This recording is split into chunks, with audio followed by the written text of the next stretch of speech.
Hey everyone, and welcome back. Today we're diving deep into attention is all you need. A real game changer of a paper. Absolutely. You sent this in and it's clear you already know this is huge in machine learning. Oh yeah, especially for NLP. Natural language processing for those just tuning in.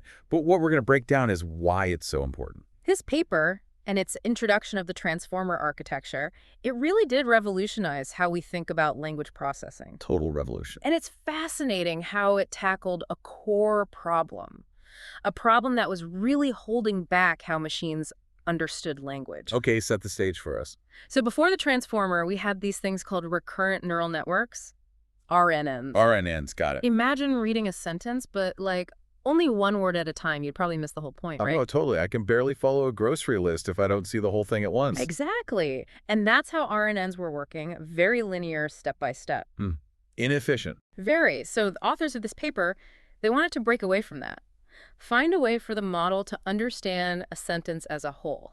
Like us, making those connections between words regardless of their position. Okay, so enter the transformer. What's the magic trick? It's this thing called attention. Attention, huh? Is it like what I need more of when I'm trying to read these papers? Maybe. But in this case, the transformer ditches that whole one word at a time thing, and it relies on this attention instead. Think of it this way. When we read, we naturally focus on certain words more than others. Right, the important ones, Yeah. even if they're not right next to each other. Exactly. Attention lets the model do the same thing. So instead of going in order, it figures out, like, which words are the MVPs, Yeah. the most important for understanding the meaning. You got it. Cool. But how does it actually do that? What's the process? Imagine you're in a library. You have a question. Okay, I'm in the library. Question at the ready. Your question is the query in this scenario. And you need to find the books, the values that hold the answers. Okay, query is my question. Values are the books. But how do you pick the right books? Right, they all have different titles, topics. I need a system. The keys, they're like the book titles. Oh, okay. These keys help you match your query to the most relevant values, the books. Essentially, that's what the transformer does. It calculates these attention weights. Attention weights to figure out which words matter most to each other, like matching a query to the best values. Exactly. It's constantly asking how much does this word matter for understanding that word, and doing that for every pair in the sentence. Wow, that's a lot of calculating. It is, but it gets even more sophisticated. The transformer doesn't just have one attention mechanism. Oh, what does it have? Multi-head attention. Multi-head. Okay, now I'm picturing a Hydra, but for words. Not quite a hydra, but think of it like having multiple people searching that library. Okay, I can see that. Each with their own specialty, their own interests. They might focus on different aspects of the books, leading to a more complete understanding. A team effort. Right. Each head in multi-head attention does something similar. It looks at the sentence from a slightly different perspective. So they're each capturing nuances that a single attention mechanism might miss. Precisely. That's amazing. But hold on a second. If we're not processing the words in order anymore, how does the model know what the actual sequence is? Word order is kind of important, right? Very important. And that's where positional encodings come in. Think of them like little tags on each word. Little tags, like sticky notes. Yeah, like sticky notes telling the model, hey, I'm word number 3, or I'm word number 5. Gotcha. So even though it's looking at the whole sentence at once, it still knows, like, the cat sat on the mat is not the same as the mat sat on the cat. Exactly. Clever. So these positional encodings, how are they made? They use these things called sine and cosine functions. Sine and cosine, trigonometry alert. Basically, they create this wave-like pattern, and that pattern tells the model about the position of each word. Wave-like patterns encoding word order. Fascinating. Now, for our listener who's all about the so what, let's make this practical. Why is this self-attention thing such a game changer? Well, for starters, it's way faster. It can compute relationships between all the words at the same time. Ah, parallel processing. Exactly. And that means it's much better at handling those long-distance relationships we were talking about. Think about a pronoun that refers back to a noun way earlier in the text. Like trying to follow a conversation where someone keeps jumping between topics. Yes, RNNs would often lose that connection, but with self-attention, the model can see those connections no matter how far apart the words are. And it's got a better memory. In a way, yes, plus there's another bonus. Self-attention is way more interpretable. Interpretable, meaning what? We can actually see which words the model is focusing on. Whoa, we can peek inside its brain. Kinda. It gives us a glimpse into its thought process, which is really valuable. Okay, so it's faster, it handles complex sentences better, and we can actually see what it's thinking. That's pretty impressive. But did the transformer actually live up to all the hype? Oh, absolutely. It blew past previous records on things like machine translation. In one test, it got a BLEU score of 28.4. Okay, pause. BLEU score. It sounds pretty technical. It's basically a way to measure how good a machine translation is compared to like a human translation. Got it. So higher is better. Exactly. And that 28.4 score, it was huge. More than 2 points higher than anything before. Wow. So it wasn't just faster, it was actually better. Much better. And it wasn't just translation. They also tested it on this thing called English constituency parsing, Constituency parsing, what's that? figuring out the grammatical structure of sentences. Oh, like sentence diagramming from back in school. Kind of, but for a computer. And this is where it gets really interesting because remember those long-distance dependencies. Yeah, where words are related but far apart. Well, that's a big challenge for constituency parsing. Sentences can be really long and complex. Right, like you could have a phrase at the beginning that's grammatically connected to something all the way at the end. Exactly. And traditional models would often get lost in those long sentences. But the transformer, with its ability to see the whole sentence at once, handled it like a champ. So it's not just a one-trick pony. It can do all sorts of language tasks. Pretty impressive. So where do we go from here? That's where it gets really exciting. If it can understand grammatical structure this well, think about the possibilities. Text summarization, question answering, even code generation. But before we jump ahead, we need to look at how they trained this amazing machine. Right, because building a powerful model is one thing, but teaching it to actually do something is a whole other story. Exactly. And in part 2, we'll uncover the data, the techniques, the whole training process that helped the transformer achieve such groundbreaking results. Sounds like we're just getting started. Be sure to join us for part 2 of our deep dive into Attention is All You Need. Welcome back to our deep dive into Attention is All You Need. We were talking about the transformer's ability to understand grammar and what that could mean for things like, question answering or code generation. Yeah, mind-blowing stuff. Uh-huh. But before we get lost in the possibilities, We need to look at how they trained it, right? exactly, building a powerful model is only half the battle. You need to train it effectively. It's like having a supercar, but forgetting to put gas in it.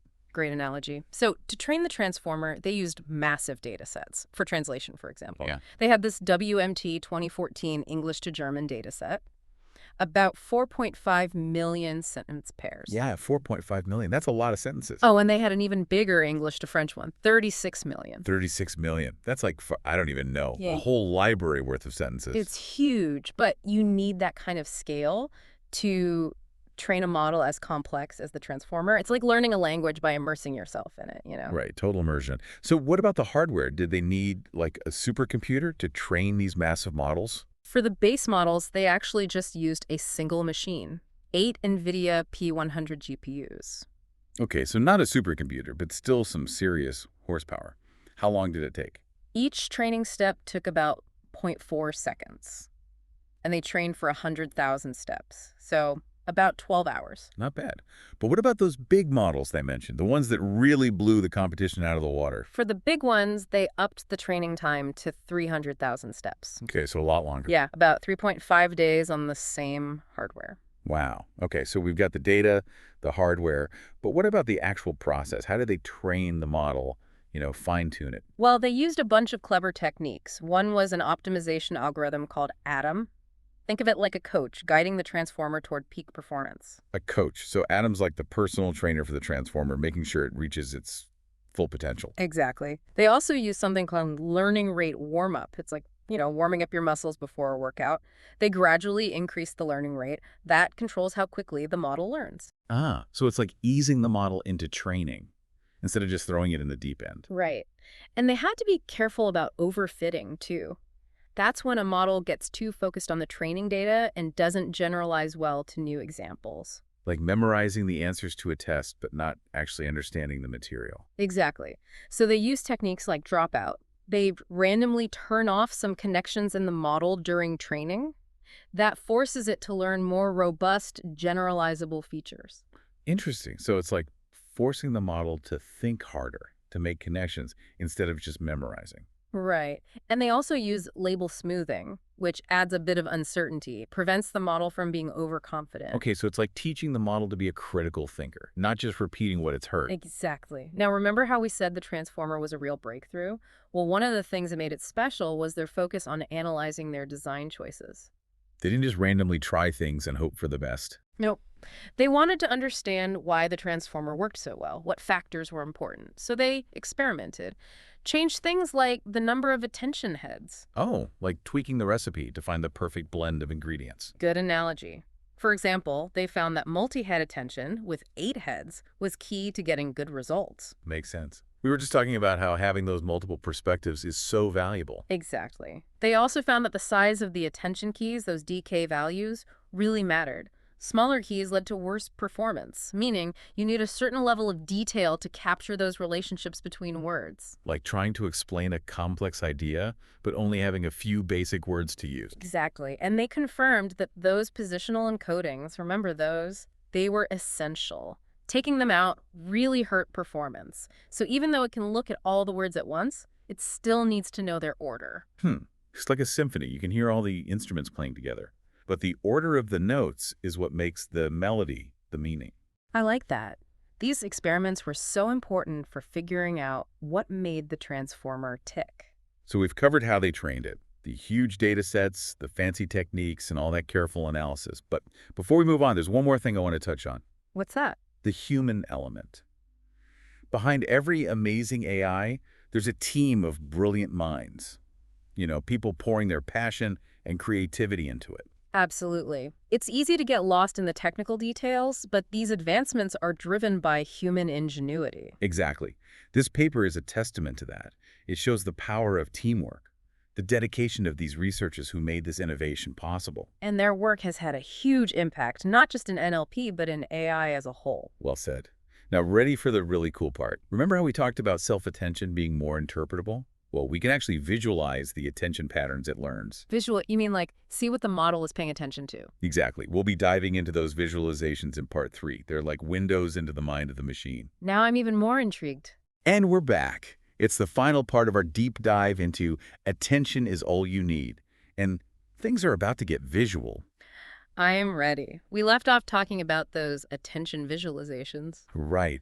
Remember how self-attention lets the model focus on different parts of the input simultaneously? Yeah, like how we focus on certain words when we read. Exactly. Well, these visualizations, they let us see what the model is focusing on, like a heat map of its attention. So the brighter the color, the more attention it's paying to that word or phrase. Exactly. And the researchers included some really cool examples in the paper. One shows how the transformer handles those long-distance dependencies, the ones that tripped up the RNNs. Ah, right. When words that are related are separated by a bunch of other words. Exactly. Like the sentence, the government, which had been debating the issue for months, finally passed a new law. Okay, yeah. The phrase pass a new law is related to the government, but there's a lot in between. Right. And with its attention mechanism, the transformer can see that connection. The visualization actually shows one of the attention heads laser focused on government when it's processing the words passed a new law. Wow, so we can actually see that it's making that connection, even though those words are so far apart. It's amazing. And it gets even cooler. They also have visualizations that show how different attention heads specialize, almost like a team of experts. Specialize? What do you mean? Well, imagine one attention head is really good at figuring out the subject of the sentence, and another one focuses on the object. Or one is good at understanding how verbs and nouns relate, while another is all about adjectives and adverbs. So each head has its own little specialty, its own area of expertise. Exactly. Yeah. And you can see this in the visualizations, how one head might be honed in on a particular word, while others are focusing on other parts. It's like we can peek inside the model's mind and see how it's breaking down the language. Right. It's not just pretty pictures, though. These visualizations are really valuable for researchers. How so? Well, they help us understand why a model makes certain predictions. Ah, so we can see what it's basing its decisions on. Exactly. Hmm. And that can help us identify potential biases or even improve the model's design. So it's like a debugging tool for language. Exactly. And speaking of cool things the researchers found, some attention heads seem to be involved in things like anaphor resolution. For a resolution, remind me what that is again. Figuring out what pronouns refer back to, like the cat chased its tail. Right, it's refers to the cat. Simple for us, but not so simple for a computer. Well, the visualization showed that certain attention heads were really focused on the noun when they were processing the pronoun. Interesting. Suggesting they were learning to resolve those references. Exactly. And that's a pretty sophisticated language task. It really shows how the transformer is moving beyond simple pattern matching. It's getting closer to a real understanding of language. Absolutely. And this ability to understand pronouns and references is so important for things like text summarization or question answering, even generating realistic dialogue. It's true. These visualizations are powerful tools, not just for understanding, but for improving these models. Absolutely. So as we wrap up our deep dive into Attention is All You Need, it's clear that this paper was a turning point for NLP. No doubt about it. The transformer architecture has changed how we approach language tasks, and its influence is still rippling throughout AI. And it's amazing to think that this paper, just a few years old, has had such a huge impact. It really speaks to the power of innovative ideas and the researchers who make them happen. Couldn't agree more. And for a listener out there always eager to learn, we'll leave you with this thought.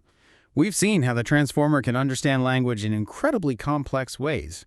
But as these models get more and more powerful, how do we ensure they're used responsibly, that they benefit everyone? That's something to think about as we keep pushing the boundaries of AI. Thanks for joining us on this deep dive into Attention is All You Need. Keep exploring, keep learning, and we'll see you next time.